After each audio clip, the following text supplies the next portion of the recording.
Welcome student, civil second year third semester. Subject building construction, civil second year third semester. आज का जो हमारा topic है वो है फाउंडेशन यानी कि नींव। किसी भी बिल्डिंग की जो फाउंडेशन है वो हमें किस प्रकार लेनी है, किस किस तरीके से हम बिल्डिंग की फाउंडेशन का निर्माण करते हैं, इसके बारे में हमें स्टडी करनी है। तो बिल्डिंग फाउंडेशन किसी भी बिल्डिंग का बहुत इम्पोर्टेंट पार्ट है, जो पूरी बिल्डिंग का बेस फाउंडेशन पर ही डिपेंड करता है। तो यहाँ पे जो हमारी फाउंडेशन है, डिफरेंट डिफरेंट टाइप की फाउंडेशन होती हैं और स्ट्रक्चर के अकॉर्डिंग हम फाउंडेशन का अलग अलग तरीके से कंस्ट्रक्शन करते हैं। आपके सिलेबस के अकॉर्डिंग अगर बात करें तो फाउंडेशन में concept of foundation and it's purpose के बारे में पढ़ना है। टाइप्स ऑफ फाउंडेशन, फाउंडेशन दो प्रकार की होती हैं, एक शैलो फाउंडेशन और डीप फाउंडेशन। शैलो फाउंडेशन यानी कि उथली हुई फाउंडेशन, डीप मीन्स जो बहुत गहरी फाउंडेशन होती है। तो दो प्रकार की ही हमारी फाउंडेशन यूज की जाती हैं, शैलो और डीप। अगर बात करें तो शैलो फाउंडेशन की कंस्ट्रक्शन की बात करें तो spread footing foundation, depth width और foundation and thickness of concrete block, stepped foundation, pillar, concrete column, raft, grillage and machine. Deep foundation की अगर बात करें तो डीप में हमारा एक pile foundation, there suitability classification of the piles according to function, materials and installation of concrete piles और construction, preparing the foundation, plan, setting out, exhibition, timbering and dividing, well point system। तो shallow foundation और deep foundation के बारे में हम अलग अलग study करेंगे। ये आपका सिलेबस है। हमें शैलो फाउंडेशन और डीप फाउंडेशन के बारे में पढ़ना है। आप समझ लो कि शैलो फाउंडेशन वह फाउंडेशन होती है कि जिन फाउंडेशनों की यानी कि नींव की गहराई कम होती है और उनकी चौड़ाई ज़्यादा होती है, तो वो हमारी शैलो होती हैं। डीप फाउंडेशन वह फाउंडेशन होती हैं कि जिस फाउंडेशन की चौड़ाई कम होती है और गहराई बहुत ज़्यादा होती है। जिस तरीके से हमारे ब्रिज होते हैं तो उस जगह पर हम पिलर का इस्तेमाल करते हैं, उन जगहों पर हम पाइल फाउंडेशन का कंस्ट्रक्शन करते हैं। तो फाउंडेशन किसी भी बिल्डिंग स्ट्रक्चर का नीचे का वह भाग है जिस पर पूरी बिल्डिंग टिकी होती है। तो बहुत इंटरेस्टेड टॉपिक है, तो इसमें हमें काफ़ी हद तक गहराई में जाना है। तो फाउंडेशन इंट्रोडक्शन एंड कंसेप्ट, नींव का एक परिचय और संकल्पना। किसी भी इंजीनियरिंग, सिविल इंजीनियरिंग स्ट्रक्चर को मोटे रूप से दो भागों में बांटा जा सकता है। अगर कोई बिल्डिंग हमारी है तो उसका ऊपरी भाग हमको दिखाई देता है, हमें नीचे का भाग उसका दिखाई नहीं देता है। हमें नहीं मालूम कि इसके अंदर कौन सी फाउंडेशन है, कितनी गहराई तक है, इसमें क्या है। तो बिल्डिंग स्ट्रक्चर को हमने दो जगह डिवाइड किया, एक सब स्ट्रक्चर अधरचना यानी कि जो नीचे का है, ये जिसको हम फाउंडेशन कहते हैं, वो हमारा कहलाता है सब स्ट्रक्चर नीचे वाला। और एक होता है super structure. Super structure means जो फाउंडेशन से ऊपर का भाग होता है वो हमारा सुपर स्ट्रक्चर कहलाता है।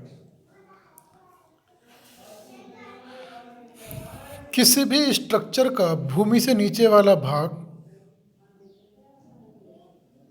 जो हमको दिखाई नहीं देता है वो सब स्ट्रक्चर फाउंडेशन कहलाता है। और संरचना के ऊपर वाला भाग जो हमें दिखाई देता है एक्चुअल रूप से, तो वो हमारा सुपर स्ट्रक्चर कहलाता है। किसी भी एक भाग की कमजोरी किसी भी बिल्डिंग के लिए रहने वाले रखे सामान और उसमें रहने वाले इंसानों के लिए एक बहुत बड़ा खतरा हो सकते हैं। तो हमें चाहिए कि जो भी हमारी फाउंडेशन है, हमारी बिल्डिंग के अकॉर्डिंग फाउंडेशन बहुत अच्छी होनी चाहिए। और बिल्डिंग का जो सुपर स्ट्रक्चर है वो फाउंडेशन के अकॉर्डिंग ही होना चाहिए। अगर हमारी फाउंडेशन कमज़ोर है और बिल्डिंग का ऊपर स्ट्रक्चर हमारा ज़्यादा हैवी बना हुआ है तब सही नहीं है। हमारा बिल्डिंग का स्ट्रक्चर सुपर स्ट्रक्चर सब स्ट्रक्चर के अकॉर्डिंग ही होना चाहिए।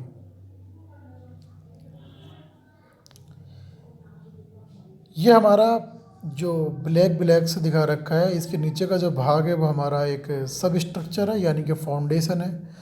इसमें स्प्लिट फुटिंग फाउंडेशन का फिगर शो किया गया है। ज़्यादातर घरेलू बिल्डिंग के अंदर हम स्प्लिट फुटिंग फाउंडेशन का ही इस्तेमाल करते हैं। और जो भाग हमारा ग्राउंड से ऊपर दिखाई देता है वो हमारा सुपर स्ट्रक्चर यानी कि अधिरचना, और सब स्ट्रक्चर नीचे का भाग अधरचना यानी कि नींव कहलाती है। तो इस तरीके से हमारा किसी भी स्ट्रक्चर को समझना आसान है कि सुपर स्ट्रक्चर कौन सा होता है और सब स्ट्रक्चर कौन सा होता है।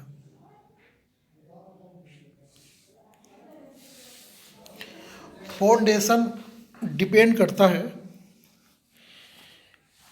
कि हमारी बिल्डिंग कितनी स्टोरी है और वहाँ की सोइल वेयरिंग कैपेसिटी कैसी है। सोइल वेयरिंग कैपेसिटी हमारी डिपेंड करती है उस बिल्डिंग स्ट्रक्चर के ऊपर कि हमें कितनी मल्टी स्टोरी बिल्डिंग बनानी है।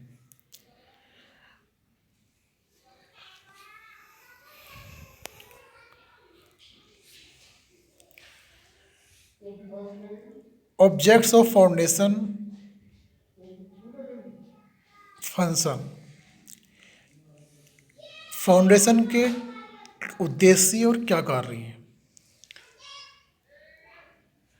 तो नंबर फर्स्ट आता है to distribute the load of structure over large area.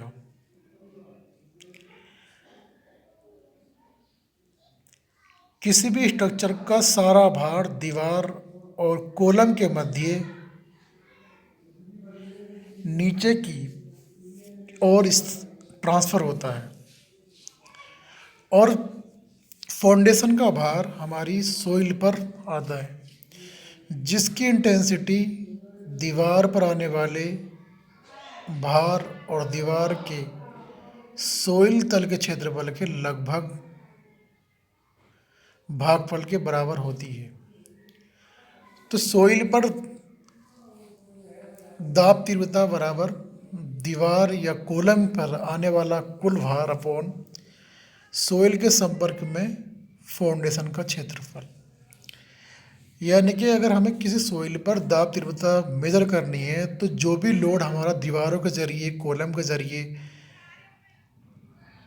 आ रहा है वो कितनी फाउंडेशन पर आ रहा है और उस फाउंडेशन के नीचे कितनी सोइल है। तो जो फाउंडेशन हमारी है उस फाउंडेशन के नीचे की जो सोइल है वो सारा सोइल पर दाब आता है और वो भार सारा हमारा दीवार से कॉलम से ट्रांसफ़र होता है। प्रत्येक सोइल की अपनी सेल्फ बेयरिंग कैपेसिटी होती है जिसका मान सोइल की स्वयं की विशेषताओं पर निर्भर करता है। सोइल की बियरिंग कैपेसिटी अलग अलग उपायों द्वारा एक निश्चित सीमा तक बढ़ाई जा सकती है।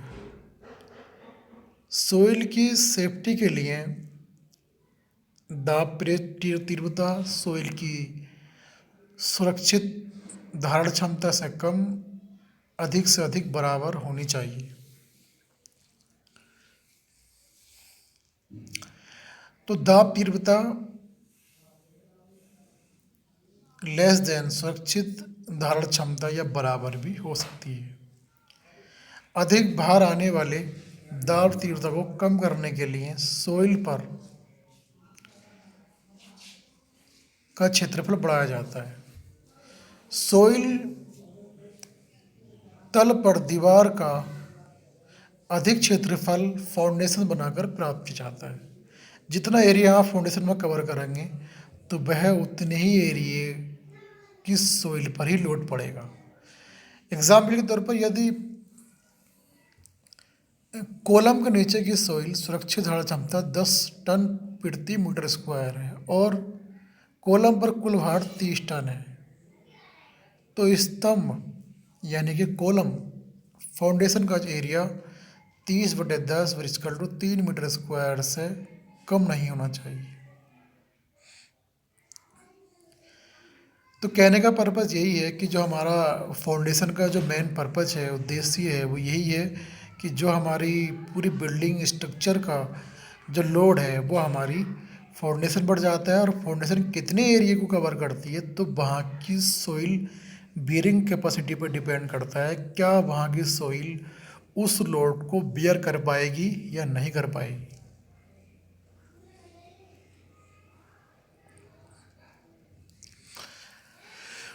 नंबर 2 पे आता है to distribute the load uniform, भार को समान रूप से डिस्ट्रीब्यूट करना।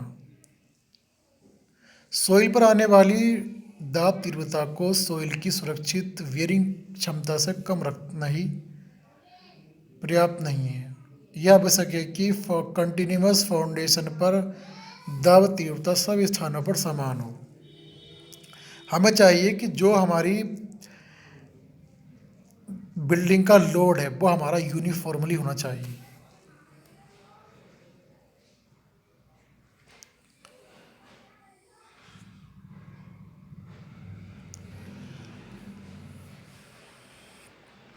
जब सेटलमेंट अलग अलग या फाउंडेशन में अनइक्वल सेटलमेंट हो जाएगा तो हमारी स्लेब में दरारें पड़ जाएंगी। अगर किसी बिल्डिंग में सेटलमेंट होता है यूनिफॉर्मली तो बिल्डिंग में इतने नुकसान नहीं आते हैं। अगर सेटलमेंट अनइक्वल होता है तो हमारे स्लेब में दीवारों में दरारें पड़ जाती हैं।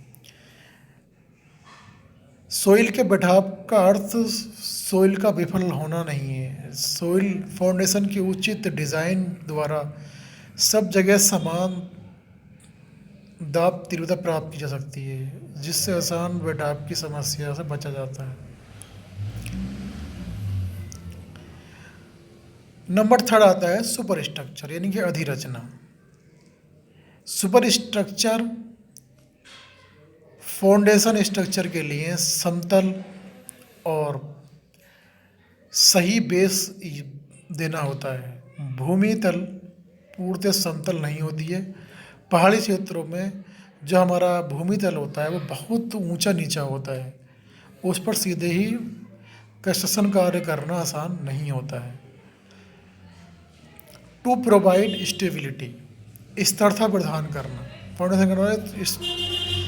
फाउंडेशन भूमि तल से नीचे बनाई जाती है जिससे संरचना को अच्छी जकड़ मिल जाती है। संरचना हवा, भूकंप के झटकों में और क्षैतिज बलों के कारण उत्पन्न होने वाले ओवरटर्निंग धूल के प्रति सुरक्षित रहती है। फाउंडेशन नीचे से चौड़ी होती है और स्ट्रक्चर का बेस चौड़ा होने के कारण स्ट्रक्चर का स्टेबिलिटी बढ़ जाती है। अर्थक्वेक के समय आने वाले हॉरिजॉन्टल फोर्स के सापेक्ष फाउंडेशन सेफ्टी प्रदान करती है। इस स्थिति में बिल्डिंग भूमि में अच्छी प्रकार समृद्ध रहता है और सुरक्षित रहता है। अगर संरचना की भूमि में जकड़ ना हो तो स्ट्रक्चर तेज आंधी और भूकंप में गिर जाएगी। यानी कि टू प्रोवाइड स्टेबिलिटी, हमें जो बिल्डिंग की फाउंडेशन का हम निर्माण करते हैं तो उसका स्ट्रक्चर फाउंडेशन का इतना मजबूत होना चाहिए कि अर्थक्वेक के आने पर, तूफान के आने पर बहुत सही तरीके से जकड़ा हुआ होना चाहिए, हिल ना पाए। नंबर 5, वायुमंडलीय प्रभावों में परिवर्तन के प्रति सुरक्षा यानी कि एटमॉस्फेरिक इफेक्ट। फाउंडेशन भूमि तल से नीचे बनाई जाती है जहाँ पर वायुमंडलीय प्रभावों में परिवर्तन का प्रभाव बहुत कम होता है। ऊपर की सोइल में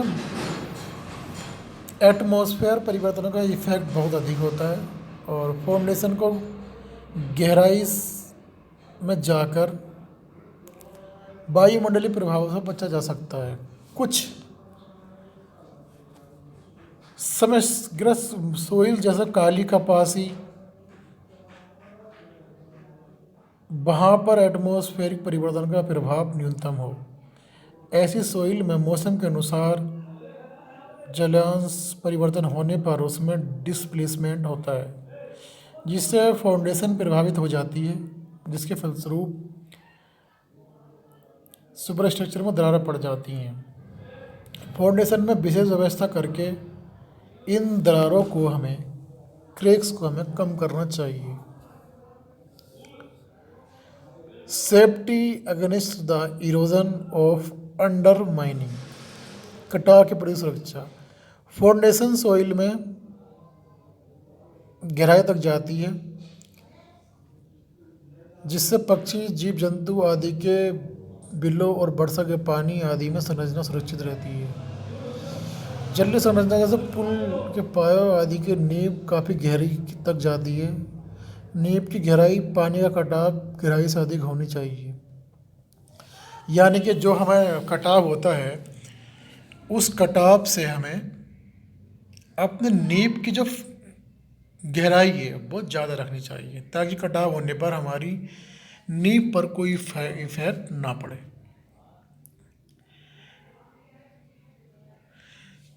अच्छी फाउंडेशन की स्पेसिफिकेशन, यानी कि अच्छी नींव की आवश्यकताएं, क्या क्या आवश्यकताएं हैं, उनकी क्या विशेषताएं होती हैं। एक अच्छी नींव के लिए स्ट्रक्चर पर आने वाला सभी अधिक से अधिक लोड अधिक एरिया पर डिस्ट्रीब्यूट होना चाहिए, ताकि लोड की तीव्रता सोइल की सुरक्षित धारणता से कम रहे। जो हमारा लोड आता है वो सोइल की सेफ बियरिंग कैपेसिटी से कम होना चाहिए। फाउंडेशन स्ट्रक्चर के लिए लोड को समान रूप से, यानी कि यूनिफॉर्मली डिस्ट्रीब्यूट करनी चाहिए, ताकि स्ट्रक्चर में असमान सेटलमेंट ना हो, यानी कि जो सेटलमेंट हो वो यूनिफॉर्मली होना चाहिए। फाउंडेशन एरिया में ड्रेनेज की, यानी कि जो हमारे घरों का पानी वगैरह है, ड्रेनेज की समुचित व्यवस्था होनी चाहिए। फाउंडेशन की जो गहराई है वो काफ़ी अच्छी होनी चाहिए और वायुमंडलीय चेंजिंग का कोई भी इफेक्ट फाउंडेशन पर नहीं पड़ना चाहिए। जहाँ तक संभव हो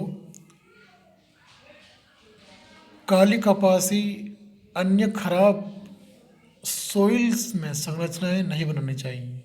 जहाँ पर काली मिट्टी हो, कपासी मिट्टी हो, वहाँ पर हमें बिल्डिंग का निर्माण नहीं करना चाहिए।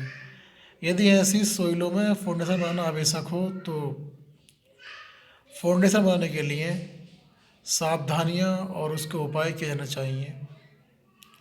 फाउंडेशन का पदार्थ ऐसा होना चाहिए कि जो सोइल और नमी के संपर्क में डिफॉर्म ना हो और टिकाऊ होना चाहिए। एक अच्छी नींव के लिए यही विशेषता है कि जब हम नींव बनाते हैं, फाउंडेशन बनाते हैं, तो वहाँ नमी होती है और जो भी हम मटेरियल इस्तेमाल करते हैं तो वो मटेरियल हमारा उस नमी से खराब ना हो और वहाँ पर टिका रहे। नंबर 7, फाउंडेशन का सेंटर ऑफ ग्रेविटी और सुपर स्ट्रक्चर का सेंटर ऑफ ग्रेविटी एक ही वर्टिकल लाइन में होने चाहिए। वैसे अच्छा तो यह है कि सुपर स्ट्रक्चर का सेंटर ऑफ ग्रेविटी फाउंडेशन के सेंटर ऑफ ग्रेविटी से थोड़ा अंदर की तरफ हो।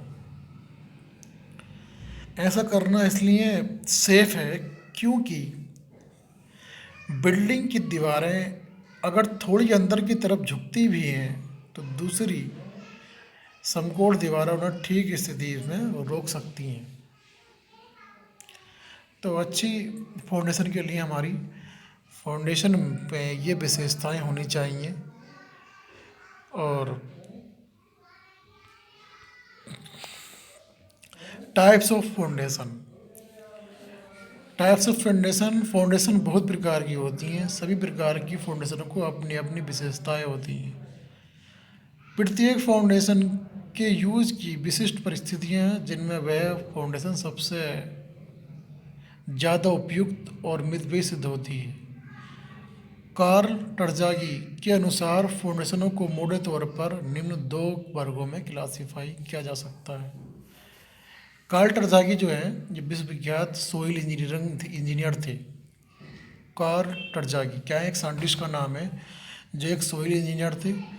सोइल मैकेनिक्स में अपने विशेष योगदान के कारण वह सोइल मैकेनिक्स के जनक कहलाते हैं और फाउंडेशन के क्षेत्र में इनका विशेष योगदान है। तो father of soil mechanics Karl Terzaghi, father of soil mechanics Karl Terzaghi. तो ये एक साइंटिस्ट हैं। तो कार्ल टर्जागी ने सोइल मैकेनिक्स की स्टडी के बाद फाउंडेशन को मोटे तौर पर दो भागों में डिवाइड किया, सैलो फाउंडेशन और डीप फाउंडेशन। तो सैलो फाउंडेशन जो हमारी है इसके बारे में हमने आपको बताया कि सैलो फाउंडेशन क्या होती है। उथली नींव, वे फाउंडेशन जिसकी गहराई उसकी चौड़ाई से कम होती है वो हमारी सैलो फाउंडेशन यानी कि उथली नींव की श्रेणी में आती है। हल्की और मध्यम भार वाली जो बिल्डिंग होती हैं, हल्की और मध्यम भार वाली जो बिल्डिंग होती हैं वो हम सैलो फाउंडेशन ही बनाते हैं। अगर हमें बेसिकली एक बहुत कम लोड वाली बिल्डिंग बनानी है, 1 स्टोरी 2 स्टोरी बिल्डिंग बनानी है आमतौर पर, तो हम वहाँ पर सैलो ही फाउंडेशन का इस्तेमाल करते हैं। तो फाउंडेशन की अगर स्टडी की बात की जाए तो सैलो फाउंडेशन अपने आप में एक बहुत बड़ा रूप है। इसमें बहुत सारी फाउंडेशन आती हैं, मगर सैलो फाउंडेशन को आप इतना समझ लीजिएगा कि ज़्यादातर हम मोस्टली सैलो फाउंडेशन का ही इस्तेमाल करते हैं। जितनी भी हमारी रेसिडेंटल बिल्डिंग है यानी कि जो घरेलू बिल्डिंग हैं, ज़्यादातर हम उसमें सैलो फाउंडेशन का ही इस्तेमाल करते हैं। और सैलो फाउंडेशन के अंदर भी हम स्प्रेड फुटिंग फाउंडेशन का इस्तेमाल करते हैं। तो सैलो फाउंडेशन में अच्छी सोइल में यह नींव बहुत ज़्यादा उपयुक्त होती है। ये ज़रूरी है कि सैलो फाउंडेशन वहीं बनाते हैं कि जहाँ की सोइल अच्छी हो, सोइल की वेयरिंग कैपेसिटी अच्छी होनी चाहिए, तो वहाँ पर हम सैलो फाउंडेशन बनाते हैं। इन फाउंडेशनों का जो कंस्ट्रक्शन है वो सरल, आसान होता है और कम खर्चा आता है। तो सैलो फाउंडेशन में जो हमारा यूज़ है वो ज़्यादा है और ख़र्चा भी डीप फाउंडेशन के अकॉर्डिंग कम आता है और सैलो फाउंडेशन हमारी आसानी से बन जाती है। अब आता है डीप फाउंडेशन, गहरी फाउंडेशन, गहरी नींव है। तो डीप का मतलब होता है गहराई। तो डीप में जो फाउंडेशन हमारी होगी जिसकी गहराई ज़्यादा हो और चौड़ाई उसकी हमारी कम हो, तो वह हमारी डीप फाउंडेशन कहलाती है। इस सीरीज़ के अंतर्गत वे फाउंडेशन आती हैं जिनकी गहराई उनकी चौड़ाई से अधिक होती है और भारी से भारी स्ट्रक्चर कमज़ोर सोइल के लिए उथली नींव अपर्याप्त रहती हैं। वहाँ पर गहरी फाउंडेशन बनाना आवश्यक होता है, यानी कि जहाँ पर एक भारी स्ट्रक्चर है और वहाँ की सोइल अच्छी नहीं है तो वहाँ पर हम डीप फाउंडेशन बनाते हैं, यानी कि जो नींवों का भार वहन क्षमता अधिक होती है लेकिन उसका निर्माण कार्य अपेक्षाकृत कठिन होता है, वहाँ व्यय भी अधिक आता है। तो इसका मकसद क्या है कि जब भारी स्ट्रक्चर बनाना हो और वहाँ की जो सोइल है वो कमज़ोर हो, तो वहाँ पर सैलो फाउंडेशन बनाना सही नहीं है। ऐसी जगहों पर हम डीप फाउंडेशन बनाते हैं और इन फाउंडेशनों का भार वहन क्षमता अधिक होती है। तो डीप फाउंडेशन की जो भार यानी कि लोड की जो सहने की क्षमता है वो सैलो से ज़्यादा होती है, लेकिन इसका जो कंस्ट्रक्शन कार्य है वो बहुत ज़्यादा डिफ़िकल्ट भी होता है और कॉस्टली भी होता है। तो डीप फाउंडेशन ओवरऑल बहुत महंगी होती हैं और इनका जो निर्माण कार्य है वो भी कठिन होता है। तो जिस सॉइल की वेयरिंग कैपेसिटी कम हो, जहाँ एरिया कम हो, वहाँ पर हम डीप फाउंडेशन इस्तेमाल करते हैं। तो कार्ल टरज़ागी के अनुसार जिस फाउंडेशन को दो भागों में डिवाइड किया गया है, सैलो में और डीप में। तो सबसे पहले हम सैलो फाउंडेशन के बारे में स्टडी करेंगे कि सैलो फाउंडेशन हमारी कितने टाइप की होती हैं। तो सैलो फाउंडेशन यानी कि उथली नींव, तो सैलो फाउंडेशन को भी कई जगह डिवाइड किया गया है। इस श्रेणी के अंतर्गत आने वाली कुछ प्रमुख प्रचलित फाउंडेशन निम्न प्रकार है। नंबर फर्स्ट, विस्तृत पाद नींव यानी कि स्प्रेड फुटिंग फाउंडेशन। बेस सबसे बड़ा, फिर छोटा, ये हमारा स्प्रेड फुटिंग फाउंडेशन होती है। स्टेप बाय स्टेप इसमें हम फुटिंग छोड़ते हैं, तो ये हमारी स्प्रेड फुटिंग फाउंडेशन कहलाती है। यानी कि स्टेप बाय स्टेप हम स्पेस और फुटिंग छोड़ते चले जाते हैं, तो हमारी स्प्रेड फुटिंग फाउंडेशन।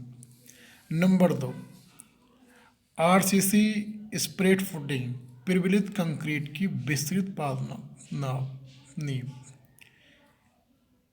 प्रबलित कंक्रीट की विस्तृत पाद नींव यानी कि आरसीसी स्प्रेड फुटिंग।